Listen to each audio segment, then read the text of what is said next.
All right, Bob, we want to talk about tips for the more experienced GenCon traveler this time? Yes, here in part two of possibly only two, but remains to be seen. Tips for Gen Con. This would be for the more seasoned people who've been a few times. Obviously, if you're like me and you've been there every year since it's moved to Indianapolis or longer, I don't know how informative this is going to be, but maybe it will. So hopefully you'll keep watching. But this is probably going to be more for people that have been a couple times, but aren't what I would call a seasoned veteran just yet. So that's where most of this advice is probably going to fall. Okay, so hopefully by now you know to order your tickets in advance, get them mailed to you, and the stuff like that. We're going to assume that you know those things, and to book your hotel room in advance. And if you've been there a few years, you hopefully know all that already. So the main thing I would focus on as far as advice is if you've been a few times, you have hopefully figured out that you cannot do everything you could possibly want to do unless you just have an incredibly narrow field of interest. Where I suppose you could, if you're only interested in one game, you probably could do everything you want to do. But if you're like me and you're interested in like 10 different games, that's not a possibility. So, What if you don't know what you're interested in and you're just afraid to be in vapor lock because of the information overload? well, you're gonna have to figure That probably out- went on the previous video, huh? Probably, but I mean, you might have gone a few years with friends or something, and you're not necessarily you enjoy the convention, but might not be going with them this time, and you're wanting to know what to do on your own. In that case, in that particular scenario, or one like it, try to do a few events like ones you've done, just to ease into it, because don't want to go totally alienate everything.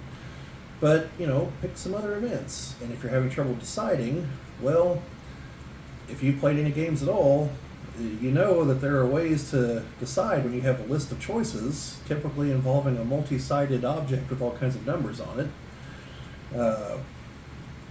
Something like that. Dartboard, spin the bottle. Random number generator. Random number generator. Or if you want to go more in depth, I suppose you could go for something like a pros and cons of each one, and whichever ones are more towards the pro side, go with those. But figure out a system, pick a few things, go with those. But if you've been there a few times, it might be time to start branching out beyond the convention. There are all kinds of other things in Indianapolis that are worth seeing. Right next to, well, it's a block over from the convention center, is the Idle Yorg, which is a Native American themed museum that includes all kinds of art produced by and on the topic of Native Americans. And I don't believe it's exclusive to the Southwest and the West in general. I believe it's across the entire United States and possibly Canada and Mexico. I've unfortunately never actually been into it for that reason. I keep meaning to go, but it hasn't happened yet.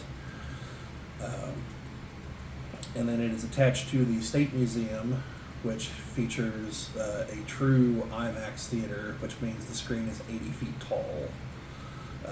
Which, having watched a few movies there, there's definitely a difference. But that's going to come down to what's at the theater at the time, and that's total crapshoot. So, but it's something to keep aware of. There was, I have to double check to see if it's still in existence, in the Circle Center Mall, which is like 2 blocks over, different direction, but you can get there via the tunnels that we've mentioned repeatedly, old tubes there above ground. There was a theater in there as well. I don't know if it is still in operation because of the events of the last few years. The businesses that has been kind to them. Along with that, there's several of the restaurants in the downtown area. Definitely roll out the welcome mat for GenCon with themed menus and things of that nature. On Georgia Street, the King Brewery, which is a local thing in Indianapolis, they'll have their annual flavor along with, I believe, a couple from previous years, and the other just general products they sell. I saw a notice this year that a winery of some type is also going to be featured there this year, and they also have their own kind of GenCon flavored drink. So I believe that's a first for that. So I'll be checking that out. I'm not much of a drinker, but Maybe to be like a I'd like to mead know. or something. I know at least one year the Sun King one was a mead thing, but it seems like most of the time it ends up like a citrus or like the one year it was a cranberry, I think. Well, I'm sure they're using one of their summer shandies and just calling it whatever, Wouldn't surprise me. Dragon's Breath or something, whatever they're calling it. Yeah.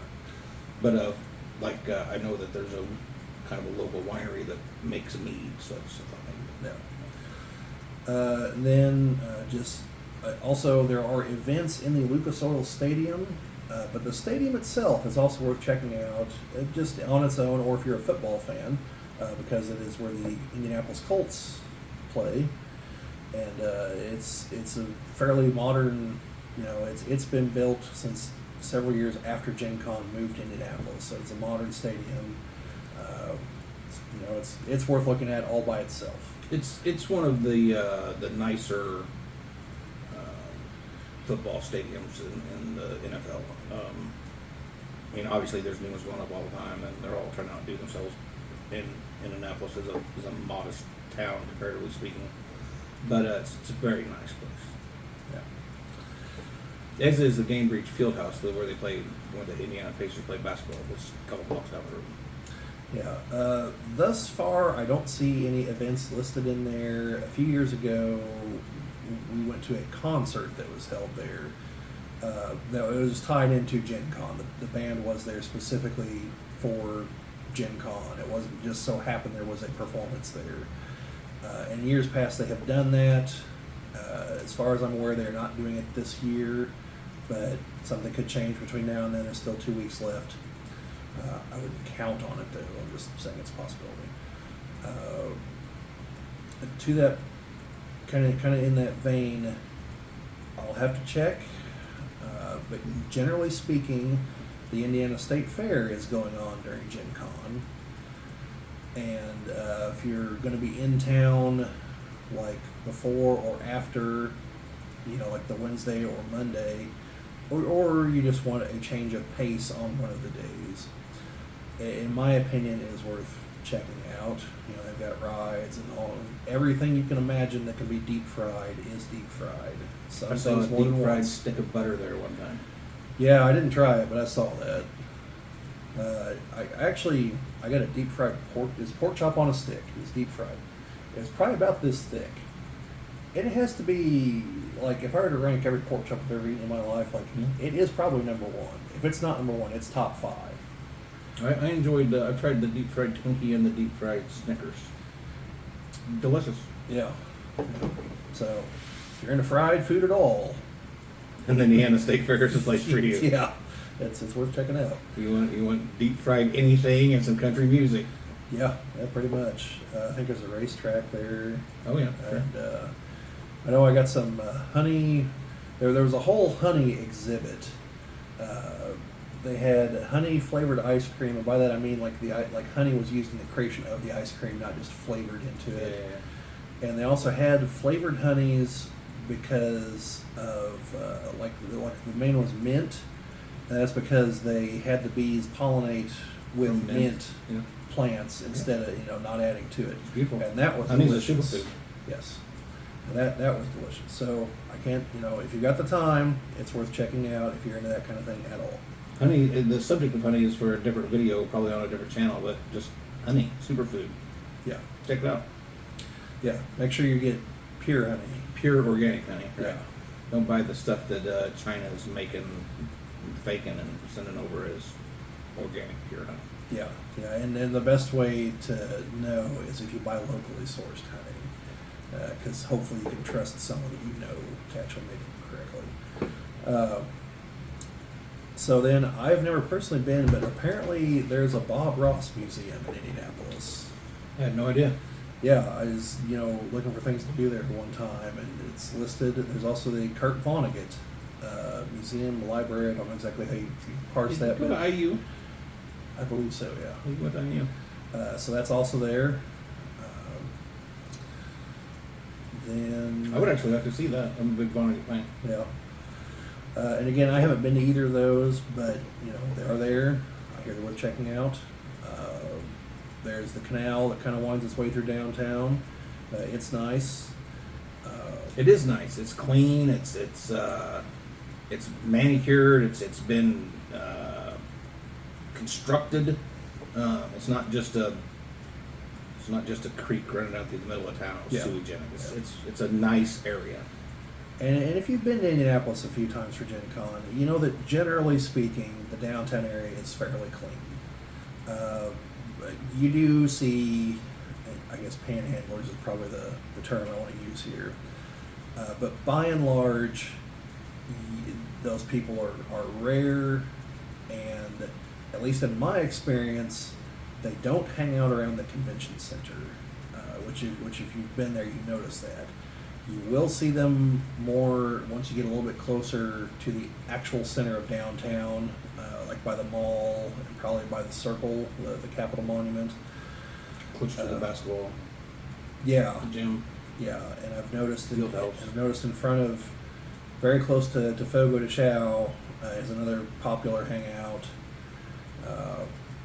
So I've never heard of any kind of violent incidents, but obviously, it's a downtown area.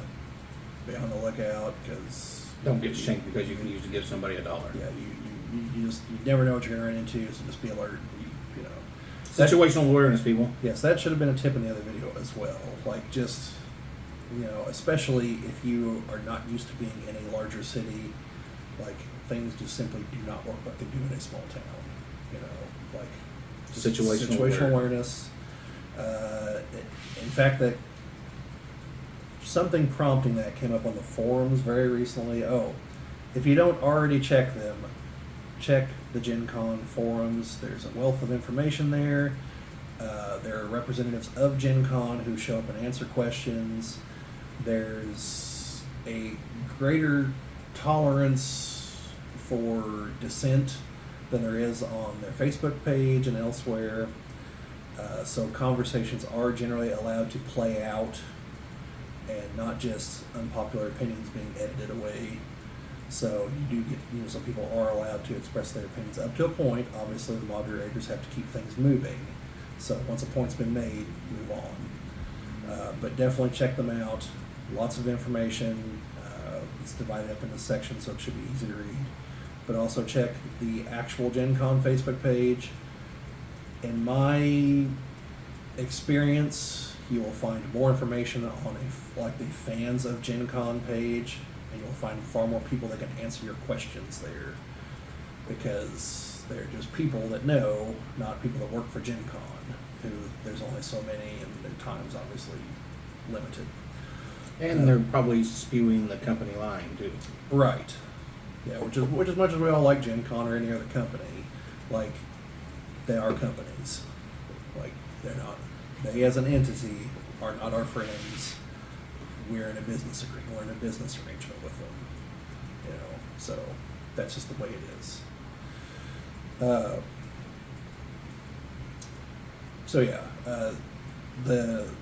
thing that prompted it was the recent events at the Greenwood Park Mall, which prompted people to ask if there were going to be metal detectors installed, at which the answer is no, because there's just far too many entrances. I imagine, again, totally not a lawyer before I say this, I imagine there are liability issues once you take it upon yourself to provide that level of security if it were to somehow fail. I would have to imagine that you are now somehow liable. But again, I'm not a lawyer, could be way off on that. This is speculation. But also it would just be far too time consuming to avoid an event that you are statistically unlikely to ever encounter. So, in light of that, however, situational awareness is your best defense against any kind of thing like that. Anything looks out of the ordinary at the convention, Say something to the people that work there. See something, say something. Yes. You've been there a few years at this point if you're watching this one, or if you're a new person who's kept watching. Everyone there at the convention that's working for GenCon wears shirts that very clearly mark them as GenCon employees. There is a difference between GenCon employees and convention center employees. If you see something, find a GenCon employee. They're the ones who, for lack of a better explanation, actually care. The people working in the convention center, that's their 9 to 5 job. Their job is to keep the place clean. Okay? They don't care about what happens at any given convention there in all likelihood. You know, you might get lucky, you might get the one person that does care, but consider it like trying to say something to a random employee at, say, Walmart or Target. And now we've alienated all of this. All the convention center employees. About something that you see out in the parking lot. Okay? They don't care. Their manager might, but they don't. Okay? So, convention center employees, you know, they're hardworking folks. They're trying to do their job. They're not trying to make sure that your convention, that elements of your convention run smoothly beyond what they're dealing with. Okay? And there's nothing wrong with that, you know. That's not their concern. That's not their job. Address all complaints to Bobby. Yeah. Apologies to any convention center employees that I am offended by that. We don't mean it that way. I'm just saying, you know, there's your job, and then there's everything else when you're on the clock. You know, the Gen Con people, on the other hand, that is their job. That is the totality of their job, to make sure things are running smoothly. And you have a good experience. Yeah, so that is their job. And like I said, in years past, it's a black and a red shirt that says Gen Con. I don't think I've ever seen a different one. So now that I've said that, I'm sure this year it's going to be like fuchsia and blue or something. But you should be able to tell who they are. But yeah, that's the bulk of my advice for if you've been there, because I mean, you know the beginner stuff already. And if you don't, part one. Yes, if you don't, turn back to part one. But I guess the only other thing will be, if you've been there a few years, don't be afraid to explore, because there's more there, as you probably learned by now, hopefully learned by now, there's more there than you can do in any 1 year. But that means there's all kinds of things that you have never done. Even if you've been there 5 years and do different stuff every time, there's still a whole galaxy of stuff you've never done. So even if you go there for, you know, your main event, you know, your HeroClix or Settlers of Catan or Star Wars Armada or BattleTech or Magic the Gathering or whatever, you know, don't be afraid to look around and check out the other stuff, you know, and look and find other things that you would never think of. You know, go watch one of the movies in the film fest. You know, I mean, We're going to Burlesque this year. Yeah, I mean, it's there. We're gonna go check it out. You know, Nerd Burlesque or Geek Burlesque or. Yeah, the one other time I went, all the costumes were of that kind of theme, and you know, Like cosplay burlesque? Yeah, pretty much. Uh-huh. Yeah, I mean, I don't know how Okay. I don't know how I actually have to sell that to anybody, but I have had to. Well, At least one person. I just did. I can use that for the commercial. So, yeah, and that's, I suppose that's one thing I should point out. I'm assuming if you're watching this and you're going to Gen Con, that you're probably an adult. But on the off chance that you aren't, there are some adult things happening, so definitely there's a very, very small handful, this being one of them. So, you Also, know, if you're the lady earlier with the baby carriage. yes. So check the age rating, you know, just to make sure. But that shouldn't apply to the vast majority of events. Or if you're a parent watching this, you know, your kids are going along with you or something. So yeah, but anyway, I say this because there was one year that usually my friend Chris and I, the vast majority of the years we've gone down there together. But there was one year that he was kind of busy with work, if I recall correctly, and so I think 2 of the days I was there, it was just me. And so I literally just wandered around I didn't have any kind of plans or anything. The games we had played were dead. So I was just kind of looking around at other games, and I ended up staying. Trolling for chicks. I ended up not successfully. Yep. I ended up staying downtown till like 2 in the morning one of those times, and that's whenever I saw like the games being played out in the hallways and everything. And I went to a stand-up comedy show from one guy. It's really funny. I don't know if he's still there anymore. His name's Luke something. He goes by the Great Luke Ski.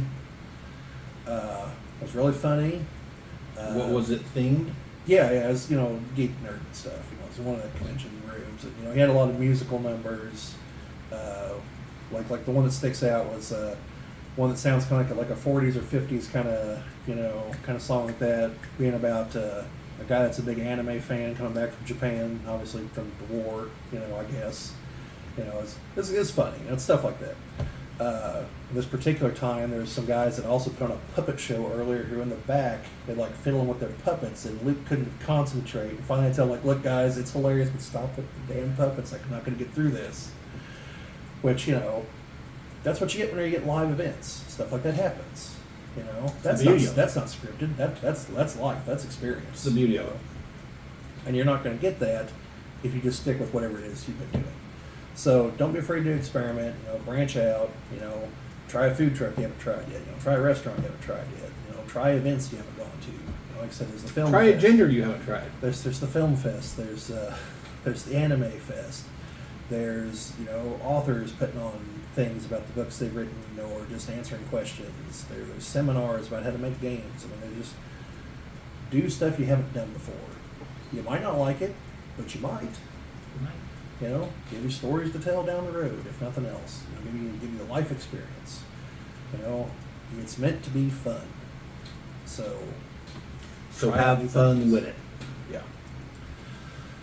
So yeah, that's probably. I'd say that's about it on other advice that I have. We may have another video or two in the GenCon realm, theater, coming before GenCon. Maybe not. We will definitely have some post-GenCon. Yes. Well, we're presently anticipating trying to do at least one of what we're going to be doing this year at GenCon. Mm-hmm. So we will hopefully get that filmed, edited, and on YouTube before GenCon actually occurs. Then we will be filming at GenCon, and probably a number of post-GenCon videos, because we'll not only just have talking about the show, but also like all the assorted games and baubles that we picked up. Which at this point is what? Probably like 11 or 12 days from now? What's it, Saturday? As we're filming this, it's a Saturday, so something like, yeah, it is 14 days from Saturday, ago, so yeah. so 12 days. So yeah, so hopefully we'll get those done and up, so that, I don't know, just talk about it. Maybe you guys hear something we're going to and you want to go to as well. I don't know. Who knows? And maybe we'll see you there. Yeah, or just for posterity reasons, so we can see what we actually ended up going to, in case any plans changed. Compare and contrast. Yeah, compare and contrast. Before and after. All right. So y'all be good, and we'll see you soon. Yep. Adios.